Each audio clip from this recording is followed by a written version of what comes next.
Hi Leute, herzlich willkommen zu einem neuen Video von mir.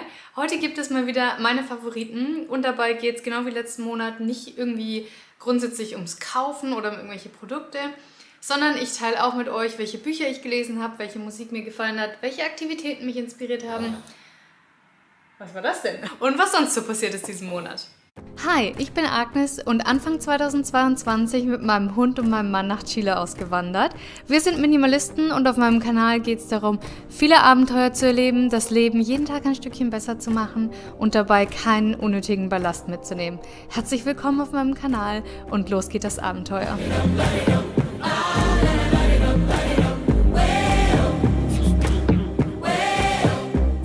Starten wir vielleicht mit Aktivitäten. Eine meiner Lieblingsaktivitäten aus dem letzten Monat, naja, ob es die Aktivität war, weiß ich nicht, aber ich habe mich ja dazu durchgerungen, mir ein neues Tattoo stechen zu lassen.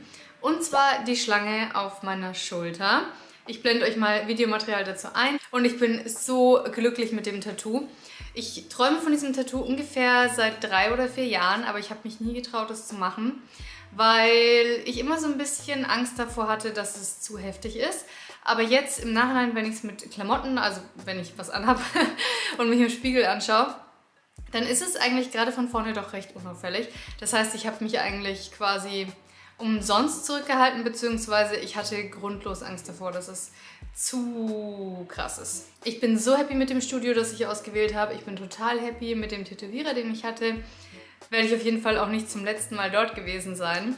Aber ich hatte jetzt ja quasi 1 Monat Zeit, mich an mein neues Tattoo zu gewöhnen und gerade im Moment ist es echt mein Lieblingstattoo, was wahrscheinlich immer so ist, wenn man ein neues hat. Ich freue mich auf jeden Fall schon sehr auf den Sommer, wenn ich kurze Sachen anhabe und man das immer sieht. Ich weiß nicht, ob ich das letzten Monat schon erwähnt habe, aber es hat sich noch mehr verstärkt, das Joggen. Und ich kann euch immer noch keine befriedigende Antwort darauf geben, warum mir das auf einmal Spaß macht, denn für mich war es immer extrem anstrengend. Und meine Erfahrung in der Schule war sehr, sehr negativ. Also alles, was ich über Joggen wusste oder alle meine Erfahrungen, meine Lebenserfahrungen mit dem Thema Joggen waren sehr negativ. Es gab bei uns in der Schule diesen 800-Meter-Lauf, es gab den 400-Meter-Lauf, es gab den 30-Minuten-Lauf. Und ich hatte als Kind nie Ausdauer oder nur eine ganz, ganz schlechte oder quasi nicht vorhandene Ausdauer, weil ich nie irgendeinen Sport getrieben habe, der halt auf sowas ausgelegt ist. Also ich habe Tischtennis gespielt, aber da ja, macht man jetzt auch nicht wirklich Meter. Deswegen habe ich in allen Sportnoten sozusagen, die man bekommen hat in der Schule, die mit Laufen zu tun hatte, also 800 Meter Lauf, 400 Meter Lauf, 30 Minuten Lauf und Sprinten, hatte ich immer eine 6. Und ja, war weit entfernt von der 5 und habe es deswegen auch irgendwann gar nicht mehr probiert. Und diese Assoziation ist mir bis quasi dieses Jahr geblieben. Und dann habe ich ein Buch gelesen. Das Ganze hängt eigentlich damit zusammen, ich muss ein bisschen weiter ausholen, damit, dass ich mir den neuen oder einen Kindle gekauft habe. Ich blende euch mal an, welcher das ist, weil ich habe es vergessen, aber ich glaube, es ist das neueste Modell. Dann habe ich diesen Kindle in den Händen gehalten, hier in Chile. Und den habe ich aus 2 Gründen gekauft. Zum einen, weil es ja wohl die Möglichkeit gibt, wenn ich ein spanisches Buch lese und ich weiß ein bestimmtes Wort nicht, dann kann ich irgendwie ein Wörterbuch hinterlegen, das Wort anklicken und dann zeigt er mir die Übersetzung an. Das habe ich aber noch nicht eingerichtet.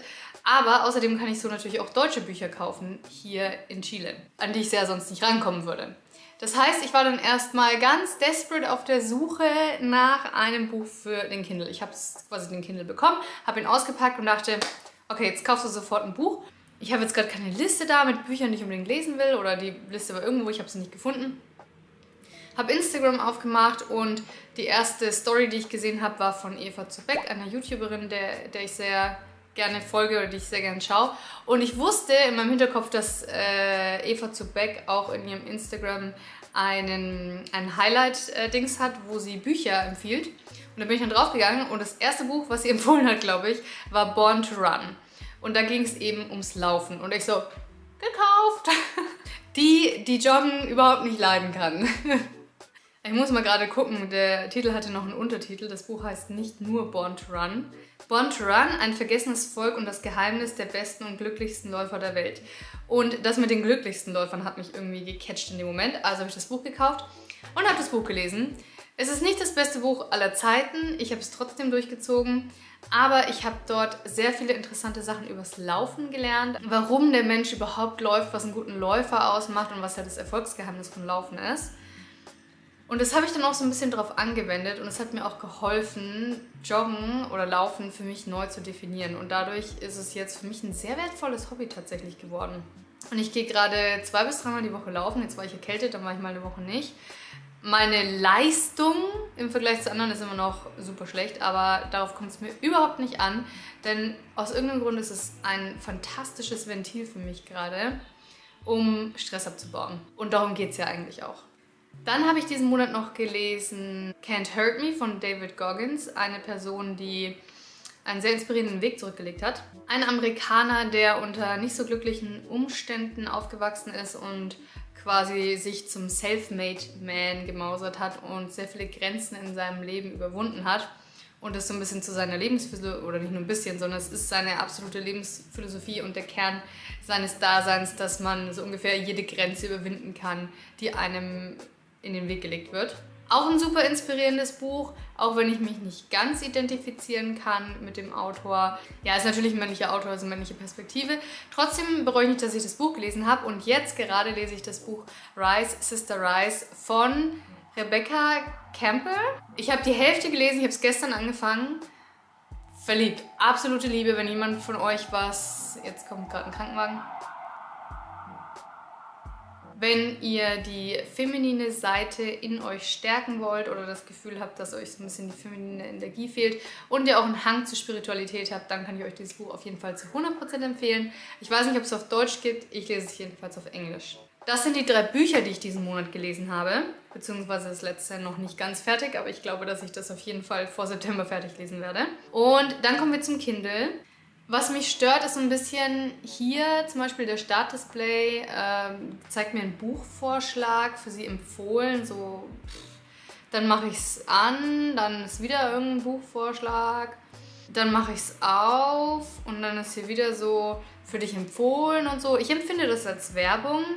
Wenn ich in ein Buch reingehe und ein Buch lese, dann sehe ich da jetzt keine Werbung. Also das habe ich vielleicht letztens in Instagram ein bisschen falsch ausgedrückt. Also die Bücher werden mir schon so angezeigt, ohne Werbung. Aber irgendwie war das trotzdem nicht, was ich dachte, dass wenn dieser Kindle auf meinem Tisch liegt, dann ist das einfach die Ansicht. Und ich kann quasi nicht einstellen, dass der Display einfach schwarz ist. Das heißt, es gibt immer diese Anzeige hier und da ist halt immer ein anderes Buch drauf und das mag ich nicht so gern. Insgesamt finde ich es aber mega nice, dass der halt so kompatibel ist, so klein, so leicht und dass ich jetzt quasi da schon 3 Bücher drin habe und es einfach gar keinen Platz wegnimmt, so aus minimalistischer Sicht. Ja, also großer Fan, ich bereue den Kauf auf jeden Fall nicht. Ich würde, wenn ich mir ihn selbst programmieren könnte, sozusagen, das mit dieser ganzen Werbung ändern. Ich finde es vom System her nicht so ganz eingängig. Kann sein, dass es daran liegt, dass ich an Apple gewöhnt bin. Ich muss mich noch so ein bisschen reinfuchsen. Wie gesagt, das Wörterbuch habe ich auch noch nicht installiert. Ich habe auch keinen Schimmer, wie das geht. Muss ich mal ein paar YouTube-Tutorials suchen und dann kriege ich das hoffentlich zum Laufen. Aber ich war noch nicht fertig damit, über Aktivitäten zu sprechen, denn wir haben noch 2 Aktivitäten auf der Liste, die ich unbedingt erwähnen will, die ich total geliebt habe. Das erste ist der Ausflug nach Khon Khon und zwar ist es ein Küstenort mit sehr hohen Dünen. Oh, ich habe mich so verliebt. Ich habe mich gefühlt wie in Namibia. Es war ein absoluter Traum. Ich will aber nicht so lange drauf rumreiten, weil ich weiß, dass ihr da jetzt nicht so einfach hingehen könnt. Und das zweite war ein Wochenendtrip mit Freunden von uns hier in Chile, also mit einem chilenischen Pärchen und war mega. Wenn euch das interessiert, das sind die letzten 2 Videos auf meinem spanischen Kanal. Verlinke ich euch gerne unten, falls es euch interessiert. Aber insgesamt ist es für mich einfach so, dass das Meer und diese Naturgewalt von Wasser und Wetter an Felsen und auf Sand einfach so eine magische Anziehungskraft auf mich hat. Und das Meer weckt einfach irgendwie meine Lebensgeister wieder und macht mich total glücklich. Und ich bin so happy, dass ich einfach so nah am Ozean lebe jetzt. Ich brauche ungefähr 2 Stunden bis zum Meer von hier, natürlich abhängig vom Verkehr.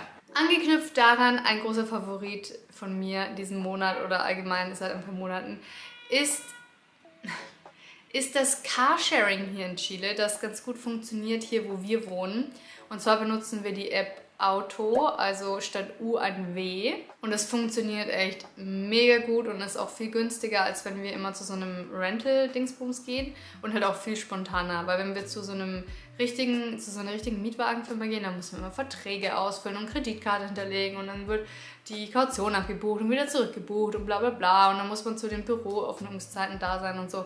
Super nervig. Und mit dem Carsharing ist halt wie Carsharing, du gehst hin, machst das Auto auf, fährst los, stellst es wieder ab und fertig. Also das ermöglicht uns auf jeden Fall hier auch ohne Auto bequem zu leben und wir müssen uns halt um nichts kümmern. Der Sprit ist dabei, wir müssen uns um keine Werkstattbesuche kümmern, um keinen TÜV, um gar nichts und es ist echt so gut. Ich weiß allerdings, dass zum Beispiel, wo ich ursprünglich in Deutschland gewohnt habe, auf Wangerooge sowieso nicht, da gibt es keine Autos, aber in Neumarkt, glaube ich, würde das zum Beispiel jetzt nicht funktionieren, also unabhängig mal von der Marke. Aber je ländlicher man wohnt, desto schwieriger ist es natürlich, Autos verfügbar zu haben. Und selbst hier in Santiago hat man nicht überall Autos von diesem Carsharing-Anbieter zur Verfügung, sondern das ist sehr stark konzentriert auf den Nordosten der Stadt. Das ist nämlich der reichere Teil der Stadt und da wohnen halt die Menschen mit höherem Einkommen. Und je weiter in den Süden, desto geringer das Einkommen und da unten findet man dann auch kaum Autos dieses Anbieters. Aber da wir weiter oben wohnen, kommen wir immer ganz gut zurecht. Sprechen wir noch über Neukäufe, die zu meinen absoluten Favoriten gehören, abgesehen vom Kindle, über den wir schon gesprochen haben. Ich habe mir die neue GoPro gekauft, weil die alte GoPro den Geist aufgegeben hat. Nicht nur der Akku, sondern irgendwie das ganze System war ein bisschen durch. Und ich bin so verliebt in diese Kamera. Der Wechsel war irgendwo Anfang von Fluli, glaube ich. Und das meiste Videomaterial im Fluli war dann, also alles, was quasi außerhalb war, alles, was draußen ist und was ein bisschen weiteren Winkel hat, ist mit dieser GoPro gefilmt. Und die ist so schön klein, so leicht, so kompatibel. Ich kann die immer in die Jackentasche, in die Hosentasche stecken. Also Hose nur, wenn ich eine Baggy-Hose anhabe. Aber die passt auf jeden Fall immer in die Jackentasche und auch in kleine Handtaschen und so. Deswegen habe ich sie immer dabei und kann alles filmen. Und das macht halt meine Vlogs und meine Videos auch so viel besser.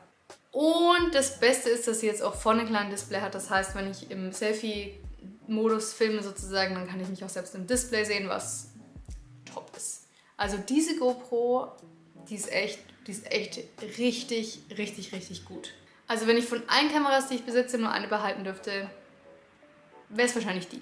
Im Büro habe ich mich gegen einen zweiten Künstlerschreibtisch entschieden und habe dafür einen Rollwagen gekauft. Da werde ich auch im nächsten Video nochmal drauf eingehen. Das ist dann nämlich die In-and-Out-Bilanz. Und den Rollwagen liebe ich echt voll, weil der ist so schön flexibel und im Sommer kann ich den dann auch mit hochnehmen und dann kann ich ummalen. Oder wenn wir hier irgendwie was anderes vorhaben, dann kann ich den Rollwagen natürlich jederzeit zweckentfremden, einfach meine Sachen runterstellen in den Schrank und den Rollwagen für Essen zum Beispiel benutzen. Also das war echt eine richtig gute Entscheidung. Ansonsten, Essensfavorit war diesen Monat auf jeden Fall oder waren die Locos. Die haben wir gegessen an dem Wochenende, an dem wir mit Freunden unterwegs waren. Das ist eine Delikatesse aus Chile und die sind eigentlich schweineteuer.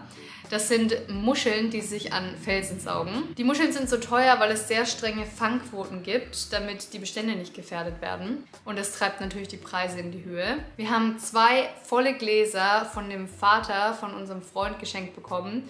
Und unser Freund, mit dem wir unterwegs waren, der hat ihn dann zubereitet und gekocht. Und wow, sowas habe ich noch nie vorher geschmeckt. Das war wirklich eine Delikatesse. Ich denke nicht, dass ich das sehr schnell nochmal essen werde, aber es war auf jeden Fall eine Lebenserfahrung, für die ich sehr dankbar bin. Ansonsten habe ich noch ein neues Lieblingslied und zwar ist das von der Band 5 Seconds of Summer und der Titel heißt She Looks So Perfect. Und es trifft genau in mein Emo-Herz aus meinen Teenagerjahren. Das ist genau mein Geschmack. Das ist... da geht mein Herz auf, wenn ich das höre. Ich kann es nicht so oft hören, weil sonst habe ich es überhört, wisst ihr, wie ich meine? Irgendwann kann man es nicht mehr hören. Deswegen, ich muss sehr vorsichtig sein damit, wie oft ich dieses Lied anmache. Und zu guter Letzt teile ich noch mit euch, was ich gerne im letzten Monat geguckt habe. Und zwar ist es ein neuer Krimi aus der Mediathek des Ersten. Und zwar ist das die Krimireihe der Passau-Krimis. Also die heißen Passau-Krimi und dann haben sie verschiedene Titel. Und es gibt 3 oder 4 Folgen davon. Und das ist mal richtig was Neues. Ich habe es leider in der falschen Reihenfolge angeguckt. Also ich würde euch empfehlen, wenn ihr es irgendwie hinkriegt, das in der richtigen Reihenfolge anzugucken, weil sonst ist die zweite Folge zumindest ja nicht mehr so spannend, weil man schon weiß, wie es ausgeht. Fand ich auf jeden Fall richtig, richtig gut. Also auf jeden Fall Tatort-Niveau. Gut, kommt natürlich immer darauf an, von welchem Tatort man spricht, aber ihr wisst, was ich meine. Also wenn ihr Krimis mögt, die Passau-Krimis, kann ich euch ins Herz legen. Vielleicht waren ja ein paar Inspirationen für euch dabei. Schreibt mir gerne euren Lieblingsmoment aus dem letzten Monat in die Kommentare. Das würde mich sehr interessieren. Ich denke, viele von euch haben irgendeinen tollen Sommermoment erlebt in diesem Monat. Das war mir noch nicht vergönnt, aber ganz bald. Der Frühling kommt in großen Schritten. Nicht wirklich, aber man kann ja noch hoffen. Ich wünsche euch noch einen fantastischen Sonntag und wir sehen uns am Mittwoch wieder. Bis dann!